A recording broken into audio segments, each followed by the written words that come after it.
Good afternoon. Welcome to Islander EI. You are here to see May and Orange speak to you about infiltrating corporate intranet like NSA, pre-auth RCE on leading SSL VPNs. Before we begin, I have a couple of housekeeping things that I need to get through, and then we'll get to our presenters. Please do stop by the business hall located in Mandalay Bay, Oceanside, and Shoreline ballrooms on level 2 during the day, and a welcome reception tonight at 5:30. The Black Hat Arsenal is in the business hall at level 2. And then please join us for the Pony Awards in Lagoon J, K, and L at 6:30 this evening. The speakers will be taking questions. When they finish, please step up to, there are several microphones throughout the room. Please step up to the microphone so that everybody can hear you when you do ask your question at the end, and they will be happy to answer them for you. So without further delay, May and Orange.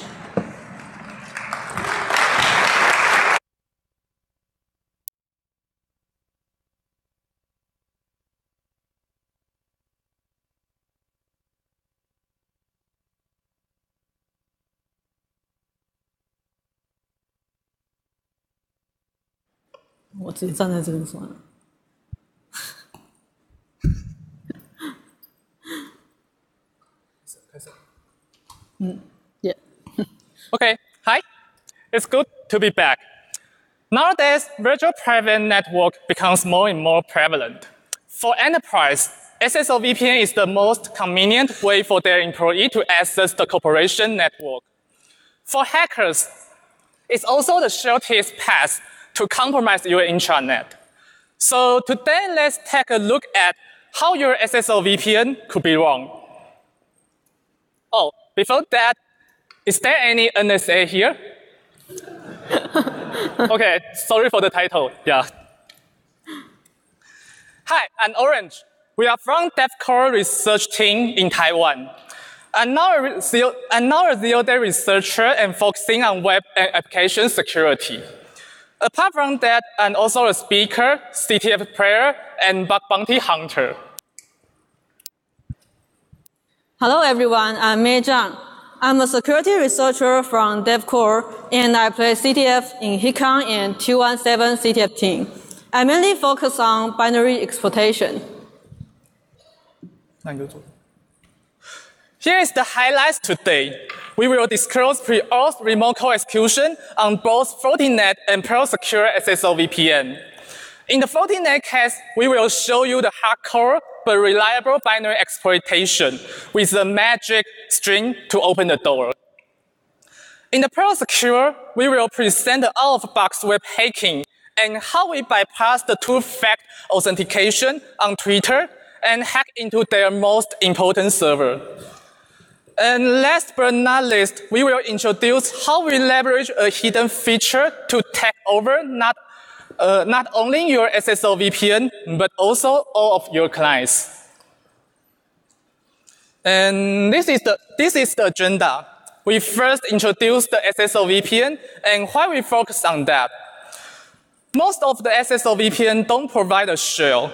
We will elaborate how we jailbreak the appliance and introduce the attack vectors to discover bugs. Of course, we will have case studies and demonstration. And last is the SSL VPN weaponization and recommendations.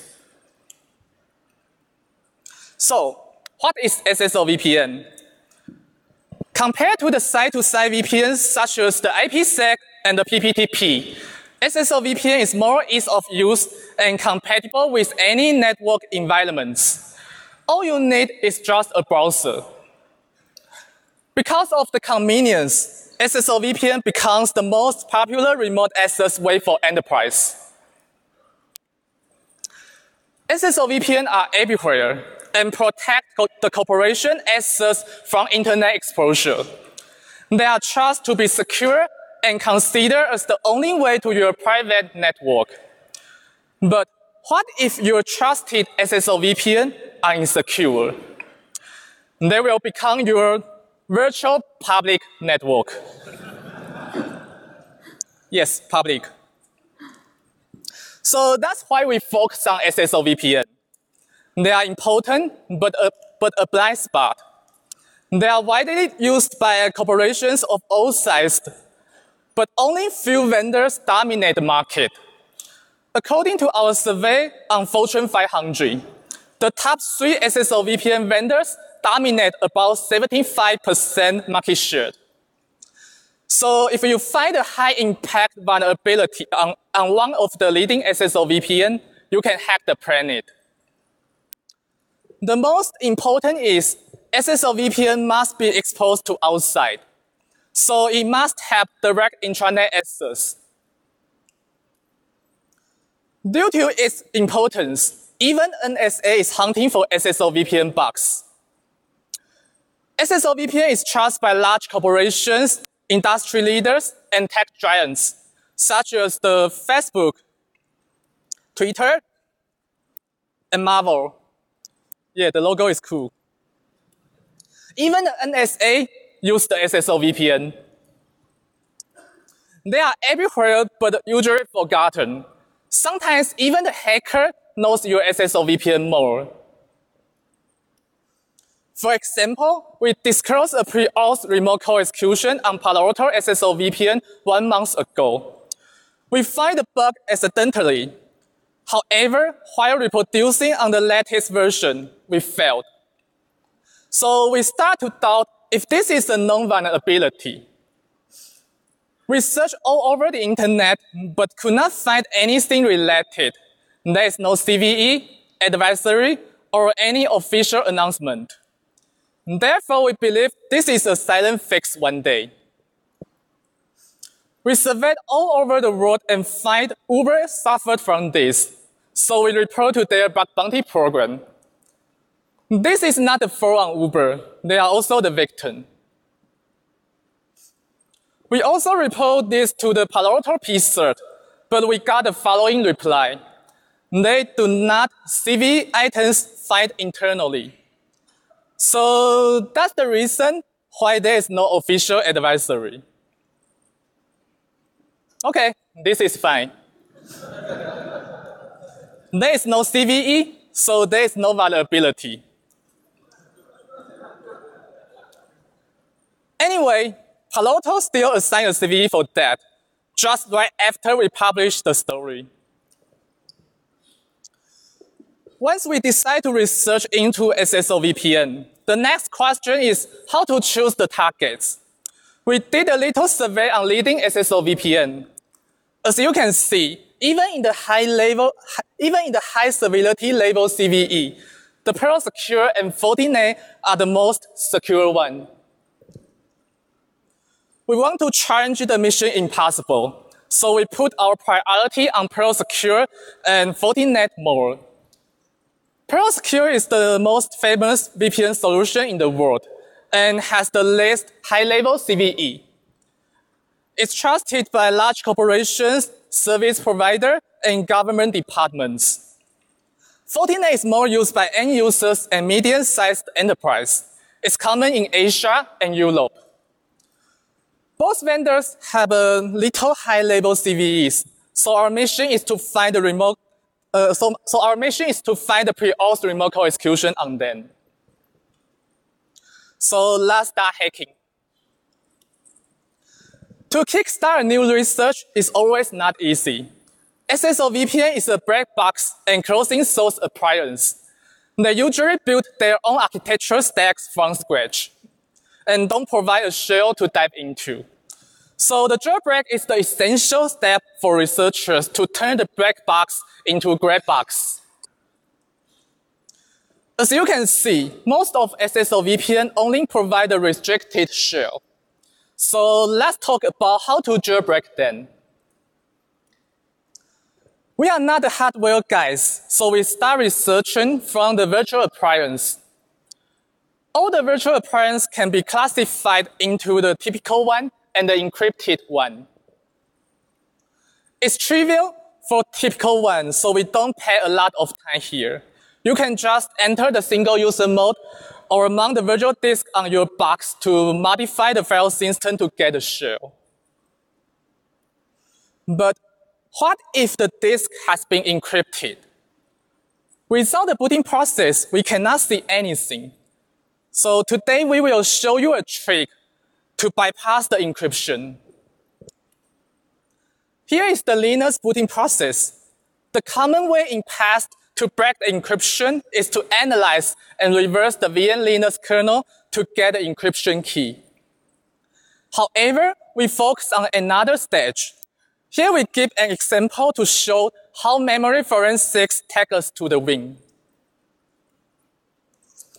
As we know, the booting process is start from the BIOS, bootloader, and the kernel to drop the first process to initialize the operating system. In Perl Secure, the initial process shows you a prompt. Press Enter to view or update your appliance settings. And once we press the Enter, the initial process spawned another process to allow you modify and view the settings.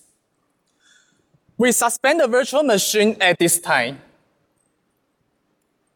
and scan the entire memory to do the memory forensics on host OS.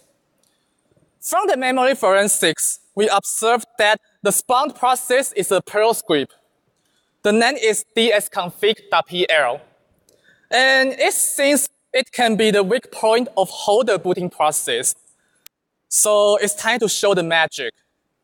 We will just patch a few bytes to pop out the shell. We patch the memory and replace the dsconfig.pl to bin sh.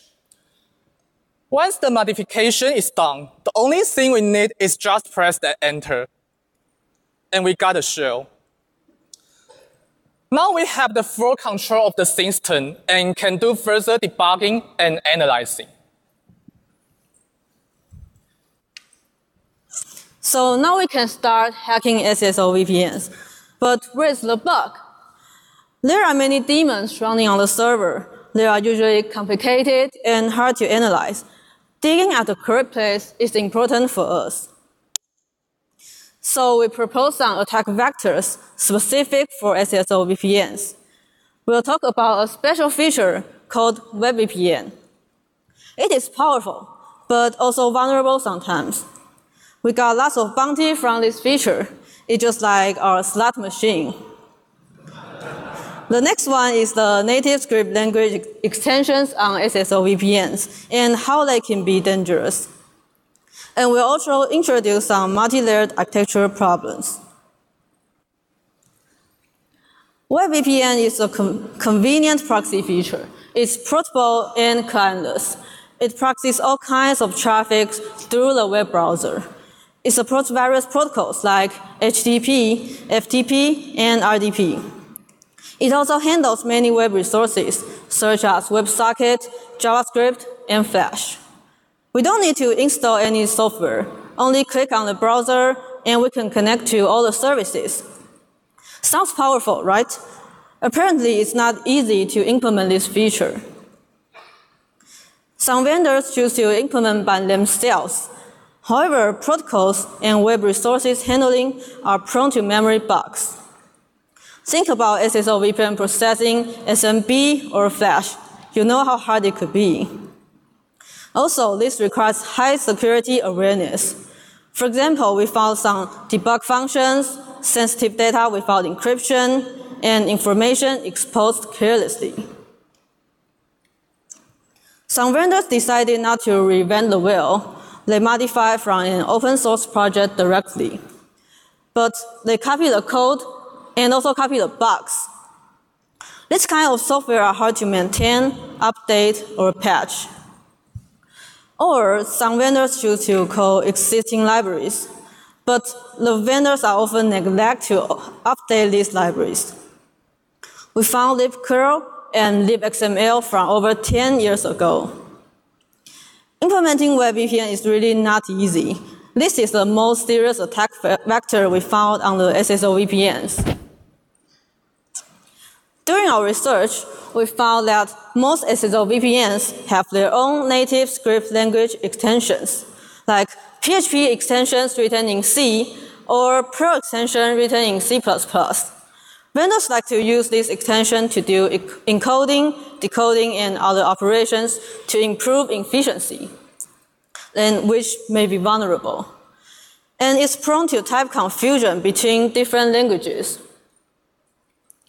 As we know, string operation is always difficult for C, like buffer size calculation, dangerous functions such as string copy, or misunderstood functions. For example, do you really know how the return value of smprintf should be? Can it exceed the buffer size? Actually, it's possible. So calculation like this will cause an integer overflow. The type of these extensions are also confusing. Although they seem the same, but do you really know what type it is? Do you know if you're using it safely? Who knows? And this may cause serious problems. The last one is the multi-layered architecture problems. When there are different standards for processing the same thing, the inconsistency between them will lead to problems, such as attack surface on the web reverse proxy and Java web backend, the talk from Orange in Black Hat last year. And here we give another case. This is also an SS control bypass. It's on C web server and RESTful backend. The regular expression dot plus matches too much, so we can leverage this to match the dot dot slash to access the privileged pages. Okay, so here is the special attack vectors we found on SSL VPNs. Following, we're going to talk about two case studies. We will show how we get pre-auth remote code execution on Fortigate and ProSecure.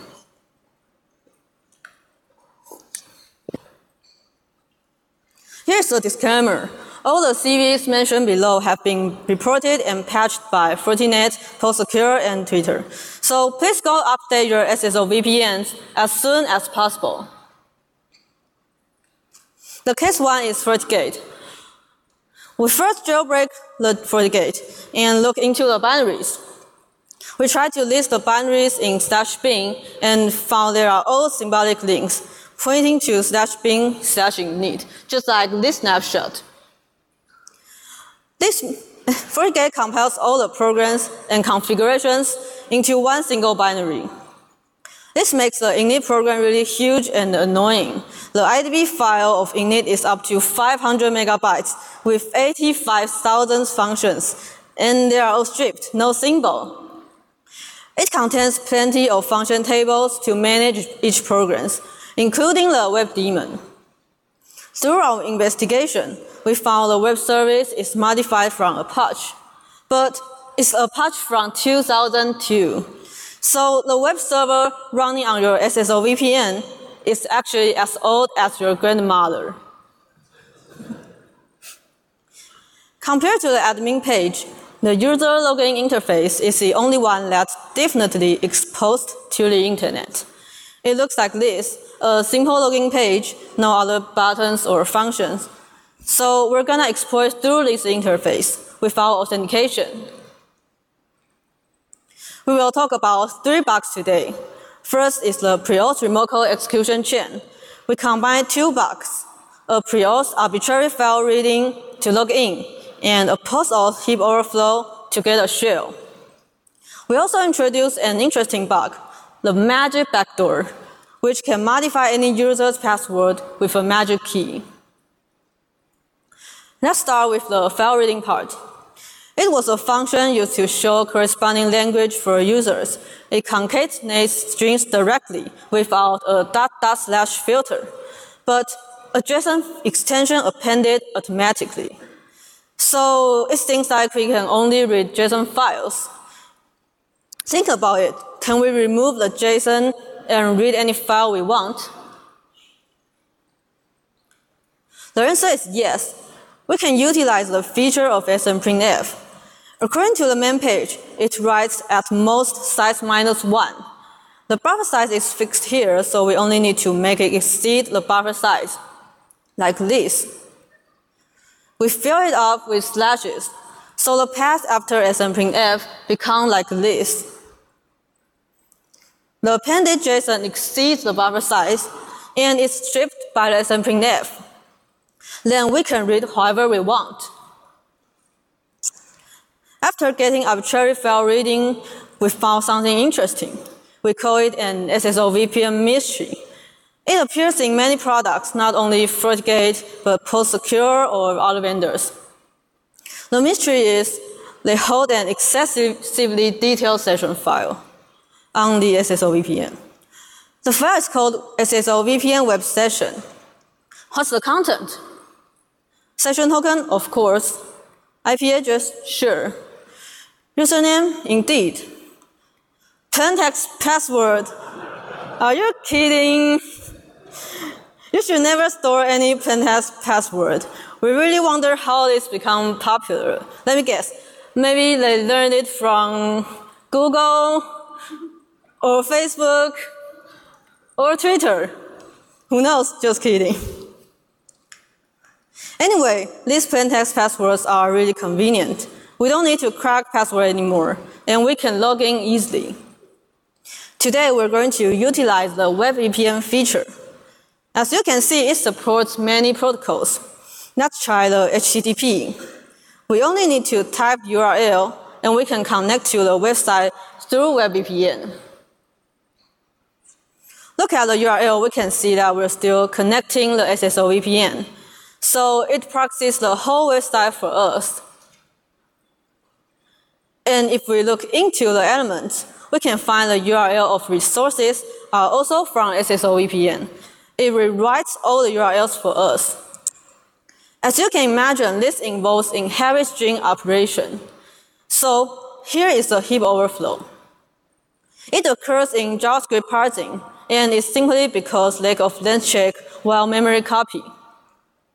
The buffer is only 0x2000, but the input string is unlimited.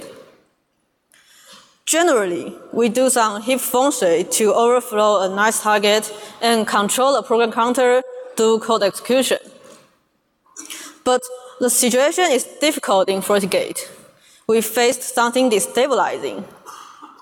First of all, the web daemon handles connections with ePOL. So it's a single-thread process, and the main process and libraries use the same heap. It means all the memory allocations of all the operations in all the connections are on the same heap. So the heap is really unstable. Moreover, there are some operations regularly triggered.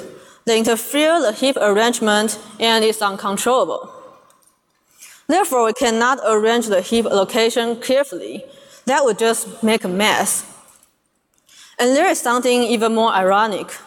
Apache implements an additional memory management, so there's no free until the connection ends. We cannot arrange the heap in a single connection. The allocator also limits our exploit. It's called Jemalloc. It centralizes small objects. It calls a block of allocated memory a region, and then maintains these regions in a run with a bitmap. This effectively reduces the interference between small and large objects. It also limits our target options. It's hard to put small objects nearby our buffer. So we're stuck at that time, and therefore we started to fast the server, and it crashed. And we almost control the program counter. And yeah, this is why we love fuzzing. We crashed a function table pointer in an SSL structure. This structure stores information of each connection. It's used for connection handling and is an ideal target for our heap exploit. First, every new connection allocates an SSL structure, so we can trigger it easily.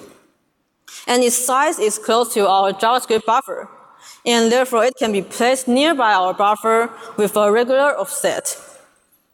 The most important is it has some useful structure members.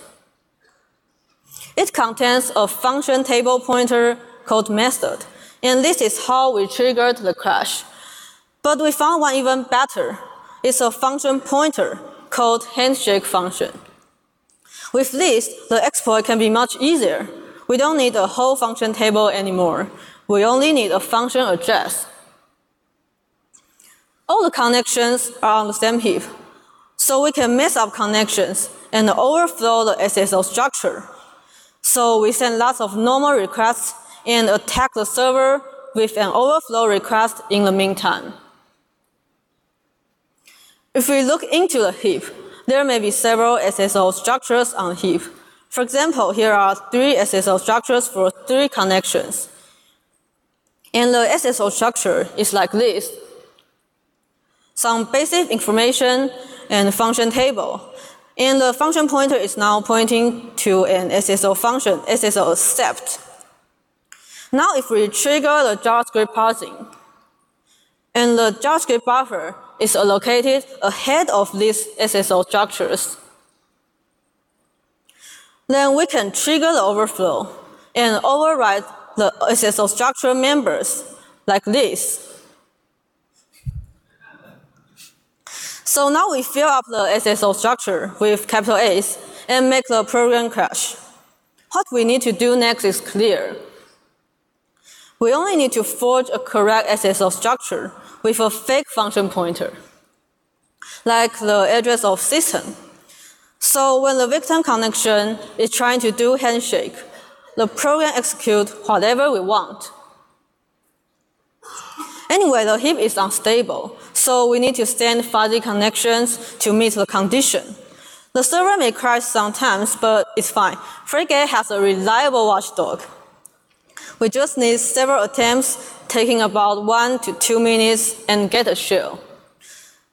So this is the whole details of how we achieve remote code execution. Maybe some of you are not binary guys, so you may wonder is there any other way to get into the server? So why not find another door to make your life easier? We found a magic backdoor in the login page. This function was originally used to update outdated password. However, they failed to authenticate. So we can simply use this secret key, which is called magic, to reset any user's password. Now we're going to demonstrate how we pop a root shell from the only exposed HTTPS port.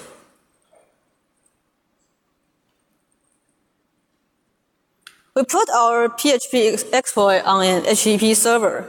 This is our exploit. In order to control the parameter of system, we first do a stack pivot and make our buffer become the stack. After that, we do an RP chain to call the system. And here is the reverse shell command. We use Python to build a reverse shell. And we concatenate these strings to overflow the SSL structure.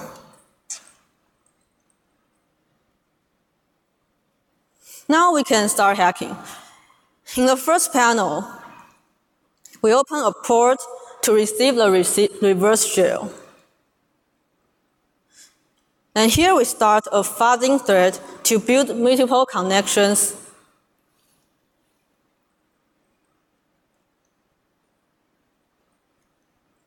Then we attack the server. We first try to leak username and the 10-text password from the web session. As you can see, we found a username May. And password, this is password for May. We can use this account to log in and make the SSL VPN proxy our PHP exploit. We only need to wait for a few seconds.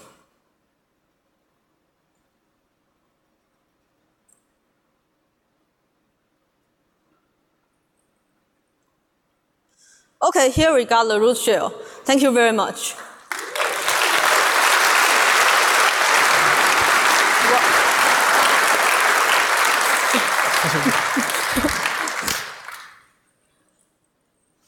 The next case we talk about is Perl Secure. Perl Secure is the market leader of SSL VPN and was formed a divestiture of Juniper Networks. They are a Perl lover and built all the architecture stack from scratch. The architecture is old but stable and secure. And it's worth to mention, Perl Secure hooks all the process by LD preload due to the monitor and security consideration. We will discuss this later. Here is the vulnerabilities we find. Among them, we will introduce the pre-auth arbitrary file reading and the post-auth command injection. We turn these two bugs into the pre-auth remote code execution. The first bug is the pre-auth file reading. Perl Secure introduced a new feature called HTML file access since version 8.2. It can access the telnet, SSH, and remote desktop by browsers. In order to adapt the new feature, Perl Secure created a new if condition to handle all static resources. Thanks to the new feature, the original strict validation has been bypassed. So another effect by this, all unpatched versions except the end-of-life version are affected. Here is the payload for you to check your SSL VPN. When there is a special path in the end of the URL, the path validation becomes loose. And what can we get from this? We can get numerous useful information, such as the server private key to decrypt the SSL connection. We can also get important configurations, such as the radius and the LDAP password. And all users' password hash and sensitive cookies, which are cached in the WebVPN, like Google, Dropbox, and iCloud. The last and the most important is the cached plaintext password. Yes, plaintext again. For now, we get the credentials, so we are able to access the corporation network easily. However, our goal is to get code execution for persistent and further actions. So here we chain a command injection in management interface together. From this code fragment, it's very obvious and straightforward. If we can control the options, we can inject arbitrary command to this Perl function. And of course we can. We can control the options from the troubleshooting page. So, is that simple? No, I don't think so. In order to avoid potential vulnerabilities, Perl Secure applied a lot of hardening on their products, such as the system integrity check and the read-only file system to protect from backdoors in Chrome tab or web root. The most effective hardening is the DSSF module. It's like the safeguard to protect Perl from dangerous operations. The DSSF is a Perl module which is written in C++. The module implements its own command parser and hooks several dangerous functions, such as the system, open, and backstick. It also disallows numerous bad characters and re-implement the Linux I/O redirections in Perl. So due to the hardening, we cannot perform any command injection. We tried several ways to bypass the hardening. Of course, the first come out of my mind is the argument injection. However, the TCP dump in Perl Secure is too old. So it failed because it didn't support several juicy features, such as the post-rotate command. While examining the system, we find Perl Secure store the temporary cache in a directory. We try to write into this directory, but we can't use standard out because it's already directed to null device.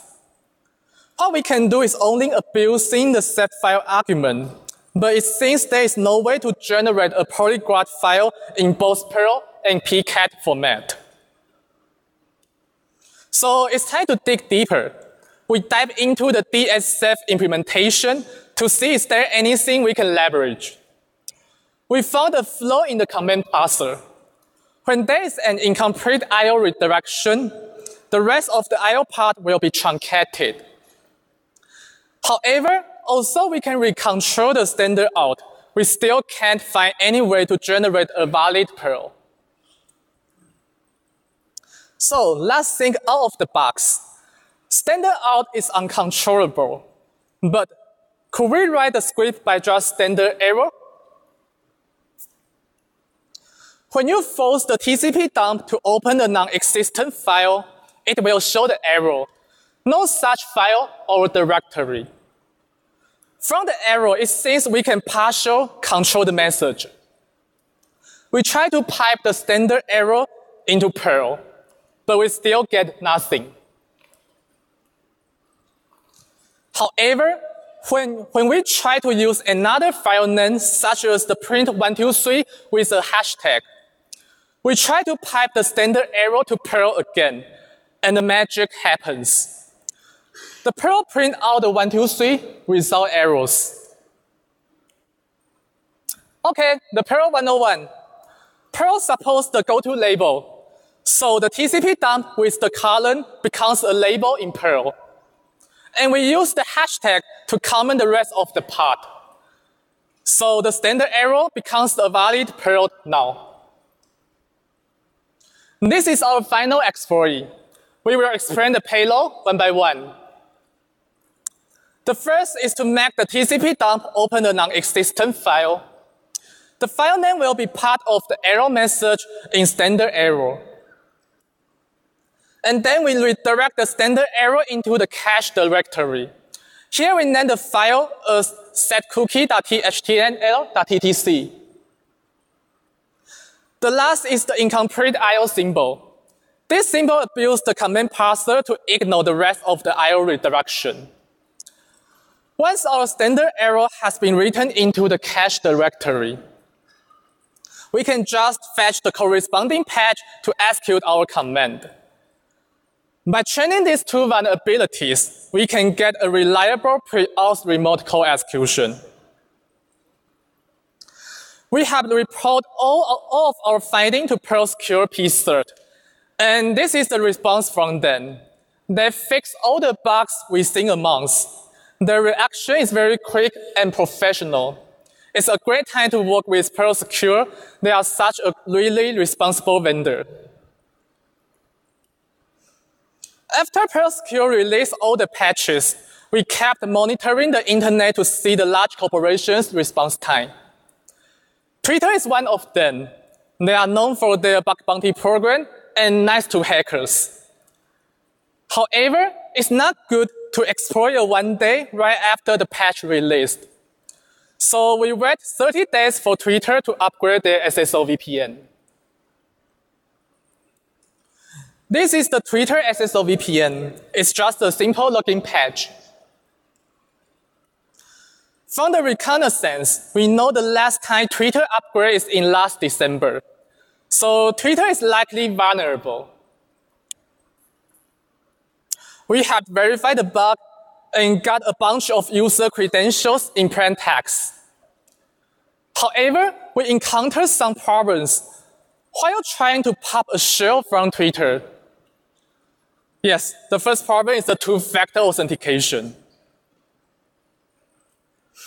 Due to the two-factor authentication, although we can get the plain text password, we still can't do anything. So the first thing we need is to find a way to bypass that. We observed Twitter enable the roaming session. Roaming session is a feature to enhance the mobility. It allows a session from multiple IP locations. So once we know that, we download the database and forge the session to bypass the two-factor authentication. And finally, we log into their instance. The next problem is the access control in management interface. As we mentioned before, we have a command injection here. However, for security consideration, most of the corporations disable this interface on public. So we need to find another way to access the interface. Here we leverage the WebVPN feature again to connect to itself. It's just like the SSRF. We use the 0 to bypass the SSIF protection and access the management interface. Finally, we got here. However, the last problem is that we don't find any manager's plaintext password in cache. Practically, most of the manager only log into their instance at the first time. The only thing we have is the password hash in sorted identifier crypt and SHA-256 format. So, we launched a 70-core AWS to crack the hash. And 3 hours later, we cracked the hash and successfully logged into their management interface. We are lucky because the length of the password is only 10, and the first character is capital B.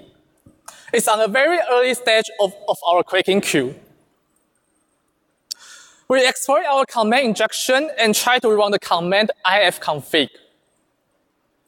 And yes, we got a shell. We report all of our findings to their bug bounty program and got the highest bounty from Twitter.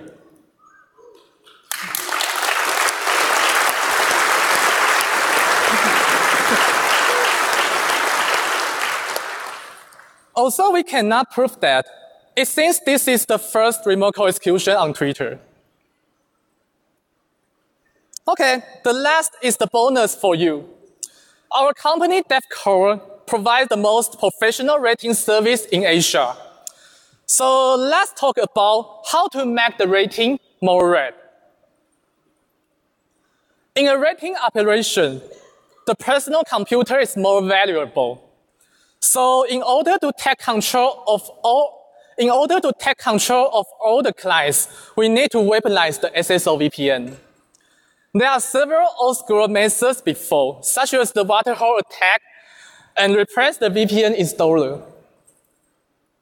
But here, we propose a new method. It's the logon script. Logon script is a feature in almost every SSL VPN.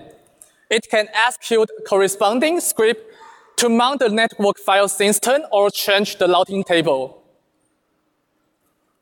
So here we will show you how we compromise all the VPN clients.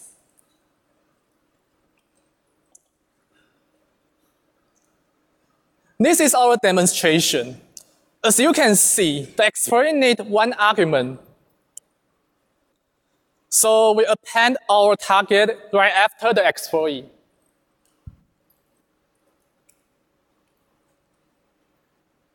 Here we got a username and hash of admin.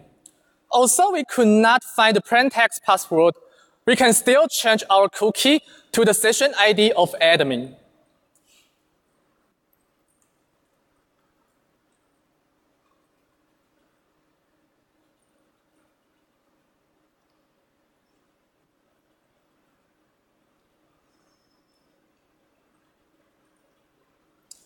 Okay. Once our modification is done, we can access the management interface.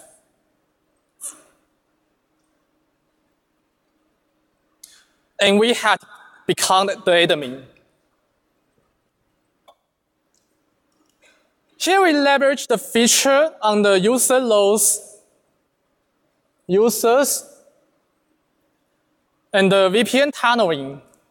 We find the logon script section. Here you can see the logon script supports not only Windows, but also Linux and Mac OS. We use the calculator as our backdoor.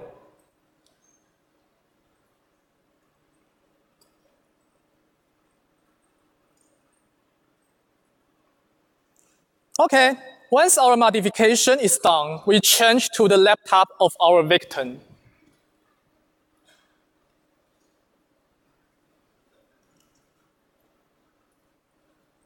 The victim launched the Perl secured agent and tried to connect to the SSL VPN with his username and password.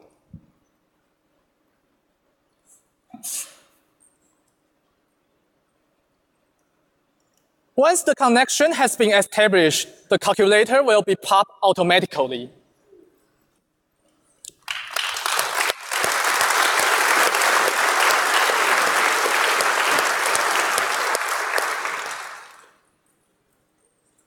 Okay, here we finish all of our slides. But how to mitigate such attacks? Here we get several recommendations. The first is the client-side certificate.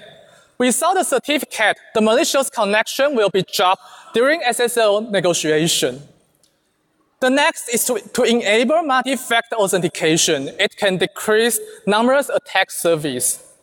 And the last, remember to enable full log audit and subscribe the vendor's advisory to keep your system updated. This is the end of our presentation. Here is our contact information. We will post the detailed story on Friday. So please check that and let us know if you have any further questions. Thank you for being here. Thanks.